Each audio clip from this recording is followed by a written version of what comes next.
Hello friends, welcome to MS Maths. So in this video we are going to discuss about the double integration. So double integration का topic हम पढ़ रहे थे और हमने इसमें कार्टेशियन कोऑर्डिनेट सिस्टम में जो डबल इंटीग्रेशन होता है वो हमने पढ़ा है। अगर आप वो हमारा वीडियो देखना चाहते हैं तो डिस्क्रिप्शन में उसका लिंक गिवन है और आप वहां से जाके आप डबल इंटीग्रेशन का कंसेप्ट पूरा समझ सकते हैं। Now in this video we are going to discuss about double integration in polar coordinate system. तो पोलर कोऑर्डिनेट सिस्टम में डबल इंटीग्रेशन को कैसे किया जाता है वो हम यहाँ पे बात करेंगे। सो फर्स्ट देखते हैं कि if the boundary of the radial, अगर कोई रेडियल स्ट्रिप होते हैं, बिकॉज सबसे पहले आपको ये जानना जरूरी है कि what is the polar coordinate system. जिस प्रकार कार्टेशियन कोऑर्डिनेट सिस्टम में एक्स एंड वाई एक्सिस होती है, सिमिलरली यहाँ पोलर कोऑर्डिनेट सिस्टम में एक इनिशियली लाइन होती है जो कि एक्स एक्सिस के अलोंग होती है। इट मींस उसको हम एक्स एक्सिस कंसीडर कर सकते हैं और इसका जो ओरिजिन होता है उसको हम यहाँ पे पोल कंसीडर करते हैं। Okay, that is pole. But यहाँ पे ध्यान रखें कि X axis and Y axis नहीं होंगी। यहाँ पे जो आपके पास में कोऑर्डिनेट्स होंगे that is X and that is in form X and Y, and यहाँ पे आपके पास में जो कोई कोऑर्डिनेट्स होंगे वो आर एंड थीटा के फॉर्म में होंगे। आर जो है ये रेडियल होगा यहाँ से यहाँ तक, आर एंड थीटा के फॉर्म में होंगे। तो ये सारा कंसेप्ट आपको पोलर कोऑर्डिनेट सिस्टम के लिए पता होना चाहिए, जो कि मैंने तो इंट्रोडक्शन में आपको बता दिया है। ओके, ये यहाँ पे एंगल जो होता है इसके साथ में थीटा होता है। सो सिमिलरली इंटीग्रेशन का मतलब होता है क्या? इंटीग्रेशन का मतलब होता है बाउंडेशन। ओके, इंटीग्रेशन मीन्स आप एक लिमिट से दूसरी लिमिट तक क्या कर रहे हैं, बाउंड्री जो है उसमें एरिया फाइंड कर रहे हैं, that is called the integration. तो इंटीग्रेशन में जो एरिया होता है उसमें हम ऐसा कंसीडर कर रहे हैं कि if the boundaries of the radial, जो रेडियल स्ट्रिप्स हम यहाँ पे लेंगे, जिस टाइप से हम अगर कार्टेशियन कोऑर्डिनेट में एरिया फाइंड करते हैं वहां पे भी हम स्ट्रिप्स लेते हैं, सिमिलरली यहाँ पे हम रेडियल स्ट्रिप्स लेंगे जो कि इस आर के अलोंग होगी। ये जो आप आर देख रहे हैं इस आर के अलोंग होगी, इसलिए हम इसको रेडियल स्ट्रिप्स कह रहे हैं। तो वो कहां से कहां तक होगी? R is equal to function of theta, यानी कि F1 theta and R is equal to F2 theta होगा। ओके, सिमिलरली यहाँ पे क्या हो जाएगा, F2 थीटा होगा, ये यहाँ पे F2 थीटा। ओके, तो ये चीज आप ध्यान रखें यहाँ पे कि R की लिमिट कहां से कहां तक है, F1 theta to F2 theta, and the edge of the region, उस रीजन की जो एज है वो कहां से कहां तक है, थीटा की अगर बात करें तो अल्फा टू बीटा। तब आपको यहाँ पर अगर एरिया फाइंड करना है उसका, इट मींस उसका इंटीग्रेशन करना है। तो इंटीग्रेशन कैसे करते हैं? डबल इंटीग्रेशन को इस फॉर्म में लिखते हैं यहाँ पे, तो ये हो जाएगा डबल इंटीग्रेशन। और आप इसका जो डबल इंटीग्रेशन करेंगे तो ये जो डी ए है इसकी जगह पे क्या रखेंगे, आर डी थीटा। ये आपको ध्यान रखना है, यहाँ पे क्या रखना है आपको, R D R by D theta इस डी ए की जगह पे रखना है। इट मींस एरिया जो होगा वो किसके रेस्पेक्ट में होगा, R D R and D theta के रेस्पेक्ट में। ध्यान रखें आपकी जो फर्स्ट लिमिट है वो फर्स्ट लिमिट किसके लिए होगी, first limit for D R, और यहां से ये होगी second limit for D theta. तो ये ऑर्डर इसका ध्यान रखें कि जो है इसमें लिमिट होगी वो किसके ऑर्डर में पहले होगी। जैसे सिमिलरली अगर मैं बात करता हूं कि alpha beta that is limit for theta. Okay, तो यहां से ध्यान रखें कि ये थीटा के लिए है। बेसिकली ये तो इसका पूरा मेथड हो गया कि इसको हम कैसे सॉल्व करते हैं, तो ये भी आपको समझाते हैं अभी। तो मेन चीज कंसेप्ट ये है कि पहले अगर मैं यहाँ पे अगर इसकी लिमिट रखता हूं जैसे अल्फा बीटा, ओके, तो ये किसके लिए होगी, ये आर के लिए। जैसे मैं यहाँ पे रखता हूं F1 theta to F2 theta, that is for R. Okay, ये किसके लिए होगी, डी आर के लिए होगी। तो ये लिमिट का ऑर्डर भी आप यहां से ध्यान रखें। अब इसमें करना क्या होता है कि जब भी आप पोलर कोऑर्डिनेट सिस्टम में डबल इंटीग्रेशन फाइंड करेंगे तो ऑलवेज आपको सबसे पहले आर के रेस्पेक्ट में इंटीग्रेशन करना है। ये चीज आपको ध्यान रखने मोस्ट इंपोर्टेंट है। First we have to integrate with respect to R. आपको आर के रेस्पेक्ट में कोई भी फंक्शन होगा उसको इंटीग्रेट करना है। अब आर की लिमिट जो है वो F1 थीटा से F2 थीटा है, आपने यहाँ पे देखी है ऊपर, यहाँ पे हमने लिख भी रखा है कि F1 थीटा से F2 थीटा है। ओके, तो ये चीज आप ध्यान रखें यहाँ पे। देन मैं बात करता हूं यहाँ से कि चलो फर्स्ट हमने किसके रेस्पेक्ट में किया, यहाँ पे फर्स्ट हमने यहाँ पे कर लिया है आर के रेस्पेक्ट में, उसके बाद में हम किसके रेस्पेक्ट में कर देंगे, थीटा के रेस्पेक्ट में। बिकॉज आर के रेस्पेक्ट में करने का रीजन क्या है वो बताता हूं आपको। आर की जो लिमिट है in form of the theta, R की लिमिट की कौन से फॉर्म में है, थीटा के फॉर्म में। अब आर की लिमिट जो थीटा के फॉर्म में है तो ये थीटा क्या करेगा बाद में, आर जो होगा वो किस में कन्वर्ट हो जाएगा, लिमिट पुट करने के बाद में थीटा में कन्वर्ट हो जाएगा। इट मींस हम अगर थीटा का पहले इंटीग्रेशन कर देते हैं तो फंक्शन वापस हमारे पास में थीटा में आ जाएगा और हम उस थीटा का आर के रेस्पेक्ट में इंटीग्रेशन नहीं कर सकते। इसलिए हम यहाँ पे फर्स्ट ऑफ ऑल आर के रेस्पेक्ट में करते हैं, देन जब लिमिट पुट करेंगे तो हमारे पास में थीटा का फंक्शन आएगा और उसका हम थीटा के रेस्पेक्ट में इंटीग्रेशन करके जो हमारी कांस्टेंट लिमिट्स है उनको हम यहाँ पे पुट कर देंगे। देन यहाँ पे देखें लिखा हुआ भी है where first integration is being done in the with respect to R keeping theta constant. Theta को यहाँ पे आपको कांस्टेंट लेट करना है, थीटा को कांस्टेंट कीप करना है, और यहाँ पे जो इंटीग्रेशन हो रहा है वो किसके रेस्पेक्ट में हो रहा है, is being done the respect to with respect to R. R के रेस्पेक्ट में हम इसका पहला इंटीग्रेशन कर रहे हैं। हम यहाँ पे एक एग्जांपल के थ्रू समझते हैं कि हम आर के रेस्पेक्ट में इसको इंटीग्रेट पहले कैसे करते हैं, या फिर हम एक यहाँ पे जो एग्जांपल है that is most important example, because यहाँ पे हमको लिमिट गिवन नहीं है, हम इसकी लिमिट भी फाइंड करेंगे और यहाँ पे देखेंगे कि इसका डबल इंटीग्रेशन होता भी कैसे है। So this is the most important question, और इसमें हम एरिया भी फाइंड करेंगे, इंटीग्रेशन का एप्लीकेशन जैसा एक हमारा पास में क्वेश्चन है। सो हम बात करते हैं यहाँ पे कि इंटीग्रेशन का कोई एक एप्लीकेशन हो जाएगा जिसमें हम बात कर रहे हैं क्वेश्चन के सॉल्यूशन की। तो फर्स्ट हम बात करते हैं, क्वेश्चन पढ़ते हैं चलो। तो integrate r sine theta over the area of cardioid. आपके पास में कार्डियोड, देखो अगर मैं कार्टेशियन कोऑर्डिनेट में कार्डियोड का डायग्राम बनाऊं तो कार्टेशियन कोऑर्डिनेट में कार्डियोड का डायग्राम कुछ इस टाइप से होता है।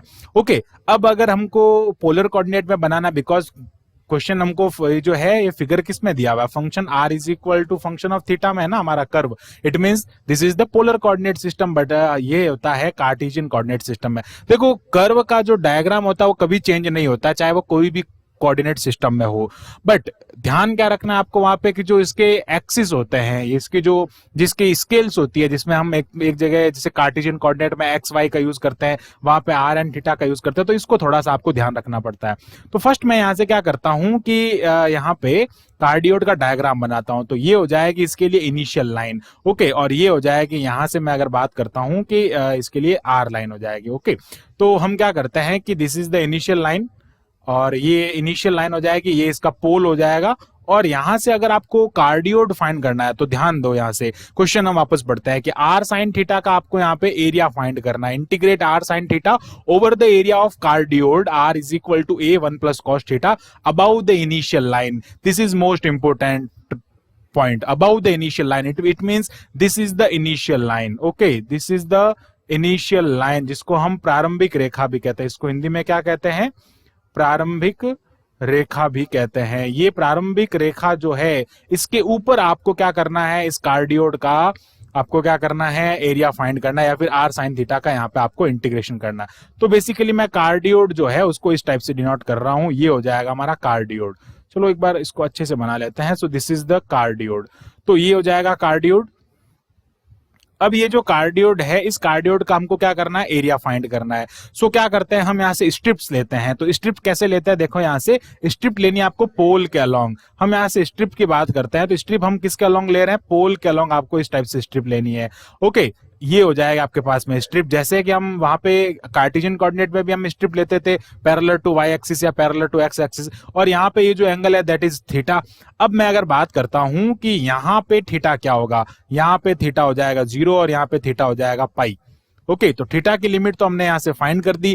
क्या फाइंड की, theta is equal to 0 to pi, it means 180 degree हो जाएगा ना ये यहाँ पे, तो theta is equal to 0 to pi हो गया। बट मैं बात करता हूं आर के लिए, ये वाली जो पूरी लेंथ है ये आर है, बट आर के लिए हमको अगर फाइंड करना है तो क्या करेंगे, R is equal to 0। First ये यहाँ पे है आर, यहाँ पे देख सकते हैं फर्स्ट यहाँ पे आर है, सेकंड आर कहां से कहां तक है, आर इस बाउंड्री से आगे नहीं बढ़ रहा है। ये बाउंड्री किसकी है, ये कर्व किसका है, R is equal to A 1 plus cos theta का कर्व है ना, तो यहाँ पे क्या आ जाएगी इसकी limit, A 1 plus cos theta इसकी लिमिट आ जाएगी। इट मींस यहाँ पे क्या हो जाएगा, R is equal to A 1 plus cos theta हो जाएगा। सो ये हमारे पास में लिमिट्स आ जाती हैं, तो लिमिट्स मैं यहाँ पे लिख लेता हूँ आपके सामने एक बार यहाँ पे पूरा एकदम अच्छे से लिख लेता है लिमिट को, ताकि एकदम क्वेश्चन पूरा सिस्टमेटिक हो। सो फर्स्ट मैं यहाँ पे लिखता हूँ लिमिट फॉर आर, तो आर के लिए लिमिट क्या हो जाएगी, limit for R, R is equal to 0 to R is equal to A 1 plus cos theta. Okay, then मैं बात करता हूं यहाँ पे लिमिट फॉर थीटा। थीटा के लिए आपको लिमिट लेनी है, तो theta is equal to 0 to theta is equal to pi है। अब आपको अगर इसमें एरिया फाइंड करना है, एरिया मींस इंटीग्रेशन अगर आपको करना है, तो उसका रूल क्या होगा, उसके लिए फॉर्मूला क्या होगा, क्या अप्लाई करेंगे, तो वो आप यहाँ पे देखें फॉर्मूला क्या होता है, इंटीग्रेशन। ओके, क्या होता है, आर साइन थीटा। ओके, यहाँ पे हमको किसका इंटीग्रेट करना, आर साइन थीटा का। आपको क्वेश्चन देख सकते हैं, यहाँ पे ये क्वेश्चन पड़ा है, इसमें क्या कह रहा है कि आर साइन थीटा को आपको इंटीग्रेट करना है, तो हम आर साइन थीटा को इंटीग्रेट कर रहे हैं। तो आर साइन थीटा क्या लिखेंगे यहाँ पे, डी ए लिखेंगे। ओके, अब डी ए लिखा है हमने यहाँ पे बिकॉज दिस इज जनरल। अब क्या करते हैं, इसको हम कन्वर्ट करते हैं। इट मीन्स हमको क्या करना है, 0 से पाई लिख रहा हूं। इट मीन्स ये किसके लिए लिमिट है, थीटा की लिमिट है। फिर मैं किसके लिए लिख रहा हूं, 0 to A 1 plus cos theta, this is for R. Okay, अब यहाँ पे आर साइन थीटा का हमको इंटीग्रेशन करना है। डीए के रेस्पेक्ट में मैं क्या लिखूंगा, डीए की जगह पे क्या लिखना होता है, यहाँ पे देखें आप, हम डीए की जगह पे क्या लिखते हैं, ये डीए पड़ा और यहाँ पे हम क्या लिखते हैं, आर डी थीटा। ओके, तो यहाँ पे भी हम क्या करेंगे, इसके साथ में लिखेंगे आर डी थीटा। ओके, अब यहां से देख सकते हैं आप, ये जो फर्स्ट लिमिट है ये किसके लिए है, सॉरी यहां से मुझे D theta by D R लिखना पड़ेगा बिकॉज हमने फर्स्ट लिमिट थीटा की लिखी है, तो ये हो जाएगा D theta by D R. तो ये ऑर्डर का ध्यान रखें कि अब ये लिमिट फर्स्ट इसके लिए है, सेकंड लिमिट जो है वो आर के लिए है। तो ये थोड़ा सा ध्यान रखें कि आप फर्स्ट लिमिट किसकी लिख रहे हैं, सेकंड लिमिट किसकी लिख रहे हैं। बट जब भी हम इंटीग्रेट करेंगे तो ऑलवेज फर्स्ट ऑफ ऑल आपको आर के रेस्पेक्ट में इंटीग्रेशन करना है इन दी पोलर कोऑर्डिनेट सिस्टम। तो हम यहां से आर के रेस्पेक्ट में इंटीग्रेशन कर देंगे, keeping theta is equal to constant. तो थीटा आपको कांस्टेंट रखना है, तो ये हो जाएगा इंटीग्रेशन 0 टू पाई, ये तो थीटा की है ना, तो थीटा को हम बाहर रख लेंगे। फिर बात करते हैं यहाँ पे आर और आर क्या हो जाएगा, ये आर और ये आर मल्टीप्लाई हो गया, आर स्क्वायर हो जाएगा। इट मीन्स आर स्क्वायर, चलो यहाँ पे इंटीग्रेशन ए 1 प्लस कॉस थीटा। ओके, यहाँ पे क्या हो जाएगा आपके पास में आर स्क्वायर डी आर और साइन थीटा आपके पास में है, और ये हो जाएगा डी थीटा। फिर क्या करना है, अब इसको सिंप्लीफाई करना है, तो ये हो जाएगा 0 से पाई, और अगर मैं इसका इंटीग्रेशन चलो कर देता हूं आर स्क्वायर का, that is R cube by 3। फिर क्या हो जाएगा, ये 0 to A 1 plus cos theta, और क्या बचा है आपके पास में, रिमेनिंग है साइन थीटा डी थीटा, जिसका इंटीग्रेशन अभी हमारे पास में अभी करना है हमको।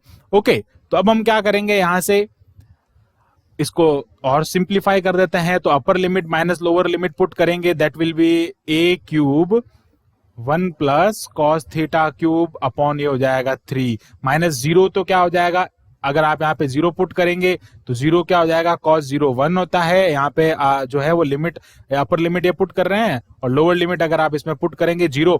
ओके, ये लिमिट पहले पुट की, फिर आपको क्या करना है, यहाँ से 0 पुट करना। ओके, वो कॉस में पुट नहीं करना है क्योंकि यहाँ पे लिमिट तो हम आर की रख रहे हैं ना। अब क्या करना है आपको, यहाँ पे 0 तो 0 ही हो जाएगा, और ये हो जाएगा sign theta D theta. Okay, अब हम क्या करेंगे यहाँ पे कि ए क्यूब अपॉन 3 को लिख लेंगे बाहर, और ये क्या हो जाएगा 0 से pi 1 plus cos theta whole cube, और ये हो जाएगा आपके पास में साइन थीटा डी थीटा। अब इसको यहाँ पे आप दो मेथड से कर सकते हैं, या तो आप क्या करें यहाँ पे कि ये वाला जो है फंक्शन इसको आप टी लेट करें, और यहां से आपके पास में क्या आ जाएगा, साइन थीटा डी थीटा आ जाएगा। सेकंड जो है वो बहुत ही इजी मेथड है, उसमें भी आप क्या कर सकते हैं कि गामा की जो प्रॉपर्टी है उसका भी यूज कर सकते हैं। इट मींस इसको पाई बाय 2 में कन्वर्ट कर सकते हैं। तो मैं गामा की प्रॉपर्टी है उसका यहाँ पे सिंपली यूज कर लेता हूं। तो उसका सिंपली यूज करने के लिए मैं क्या करता हूं, यहाँ से आप ऐसे भी कर सकते हो, इसको टी लेट करो, टी लेट करने पे क्या आएगा, minus sine theta D theta आ जाए, सॉरी हाँ, minus sine theta D theta is equal to ये हो जाएगा यहाँ पे सामने डी टी हो जाएगा, फिर आप माइनस उधर भेजोगे, और ये सिंपली बिल्कुल सिंपली हो जाएगा, नो प्रॉब्लम उसमें भी। बट यहाँ पे हम क्या कर रहे हैं कि जो गामा फंक्शन की प्रॉपर्टी है उसका यहाँ पे यूज करेंगे। तो ये क्या हो जाएगा, ए क्यूब, यहां से अगर हम इसको लिखना चाहें तो ये हो जाएगा ए क्यूब बाई 3। फिर हम क्या कर रहे हैं, 0 से पाई, इस वाले टर्म को हमको लिखना है। तो हम क्या करेंगे, इस टर्म में हम 1 प्लस कॉस थीटा के आइडेंटिटी का यूज करेंगे। 1 प्लस कॉस थीटा की आइडेंटिटी क्या होती है, 2 cos square theta by 2। Okay, और इसका क्या करना है, अपने को क्यूब करना है। फिर क्या करना है, साइन थीटा की प्रॉपर्टी का अगर मैं यूज करूं तो हाफ एंगल फॉर्मूला होता है 2 sign theta by 2 and cos theta by 2 D theta. Similarly हम क्या कर देंगे, यहाँ पे ए क्यूब बाई 3 0 टू पाई हो जाएगा। अब क्या करना है आपको, यहाँ पे इसको इंटीग्रेट करना है। सॉरी, एक बार पहले चलो सिंप्लीफिकेशन कर लेते हैं, फिर इसका इंटीग्रेशन होगा गामा फंक्शन की प्रॉपर्टी से। सो इसका इंटीग्रेशन अगर हम यहाँ पे करते हैं तो ये मिलता है आपको 8 okay cos power 6 theta by 2, और ये हो जाएगा into 2 sign theta by 2 and cos theta by 2। Okay, cos theta by 2 D theta. Similarly अब क्या कर सकते हैं, 8 2 हो जाएगा 16 ए क्यूब बाई 3, इसको हमने बाहर लिख लिया है, और ये हो जाएगा 0 to pi cos of 7 theta by 2 and sine theta by 2। अब क्या करेंगे, हम यहां से थीटा बाई 2 को टी लेट करेंगे, तो ये हो जाएगा 16 ए क्यूब बाई 3 0 टू पाई, अच्छा चलो यहाँ पे हम इसको जो है थीटा बाई 2 को लेट कर लेते हैं। थीटा बाई 2 को हम क्या लेट करेंगे, यहाँ पे मैं लिख लेता हूँ, let us consider theta by 2 is equal to T, it means theta is equal to 2t, तो D theta is equal to 2dt हो जाएगा। अब यहाँ पे हमको लिमिट भी तो रखनी पड़ेगी ना, तो हम क्या करेंगे, लिमिट लिख देते हैं कि at theta is equal to 0 तो t इज इक्वल टू 0 मिलेगा। अब at theta is equal to pi आपके पास में t इज इक्वल टू क्या हो जाएगा, 1/2 हो जाएगा, बिकॉज जब भी हम इस टाइप से कंसिडर करते हैं तो हमको लिमिट भी तो चेंज करनी पड़ती है ना। तो ये हो जाएगा 16th a क्यूब अपॉन 3, ये हो जाएगा 0 टू पाई/2, और यहाँ पे आ जाएगा आपके पास में cos पावर 7t, और ये हो जाएगा sin t dt। ओके, और आ जाएगा आपके पास में 2t है ना, तो इस 2 को मैं लिख लेता हूं आगे मल्टीप्लाई में। इट मीन्स ये आ जाएगा 32 a क्यूब अपॉन 3, और यहां से आ जाएगा 0 टू पाई/2। मैं क्या कर रहा हूं, यहाँ पे एक प्रॉपर्टी का यूज कर रहा हूं। इंटीग्रेशन की एक प्रॉपर्टी होती है कि अगर आप a टू b किसी का इंटीग्रेशन कर रहे हैं और आपके पास में function of theta D theta है, तो you can write a to b function of dt to dt। Okay, आप थीटा को t में कन्वर्ट कर सकते हो, यानी कि x को y में, y को x में, किसी फंक्शन को आप कन्वर्ट कर सकते हो, तो उसमें फंक्शन में कोई फर्क नहीं पड़ता है। इट मींस हम क्या करते हैं यहाँ पे कि ये जो cos है इसको हम लिख लेते हैं cos पावर 7 थीटा, और यहां से आ जाएगा sin 7 थीटा डी थीटा। तो इस फंक्शन में कोई भी दिक्कत नहीं होगी, कोई प्रॉब्लम नहीं होगी। अब हम यहाँ पे गामा फंक्शन की प्रॉपर्टी का यूज कर लेते हैं। तो गामा फंक्शन की प्रॉपर्टी बेसिकली आपको ध्यान होनी चाहिए, बिकॉज इससे कई सारे इंटीग्रेशन जो होते हैं वो इजीली सॉल्व हो जाते हैं। अब गामा फंक्शन की जो प्रॉपर्टी है उसका फॉर्मूला क्या है वो मैं यहाँ पे लिख लेता हूँ। जब भी आपके पास में इस टाइप का इंटीग्रेशन होता है तो cos को हम n लेट करते हैं, sin की पावर को हम m लेट करते हैं। ओके, तो इसके लिए फॉर्मूला होता है gamma of m plus 1/2 and gamma of n plus 1/2, upon में होता है, अपॉन में यहाँ पे लिखेंगे 2 gamma of m plus n plus 2/2। तो ये फॉर्मूला अगर हम यहाँ पे अप्लाई करते हैं तो गामा ऑफ, अगर मैं m की वैल्यू की बात करता हूँ, m means power of sine, तो साइन की पावर 1 है, तो 1 प्लस 1 क्या हो जाएगा 2, इट मीन्स ये आपके पास में आ जाएगा 1, और यहाँ पे 7 है ये, तो 7 प्लस 1 8, और ये हो जाएगा 4, अपॉन में क्या हो जाएगा 2 ऑफ गामा, यहाँ पे आ जाएगा आपके पास में 10, 7 प्लस 1 ये हो जाएगा 8 एंड 2 10 हो जाएगा, तो यहाँ पे आ जाएगा आपके पास में 5। अब गामा फंक्शन को ओपन करना तो आपको आना ही चाहिए, तो हम क्या करते हैं, गामा फंक्शन के यहाँ से ओपन भी कर लेते हैं। तो ये तो हो जाएगा 1 इंटू में आ जाएगा 3 to 1, अपॉन में क्या हो जाएगा 2 into 4 into 3 into 1, तो 3 to 1 तो ये कैंसिल हो जाएगा इस तरफ से, और यहाँ पे आपके पास में आंसर आ जाएगा 32a क्यूब बाई 3, और अपॉन में क्या हो जाएगा ये 8 हो जाएगा, इट मीन्स ये हो गया 1/8। तो सिमिलरली सिंपली आपके पास में फाइनल आंसर आ जाएगा 4 ऑफ a क्यूब बाई 3।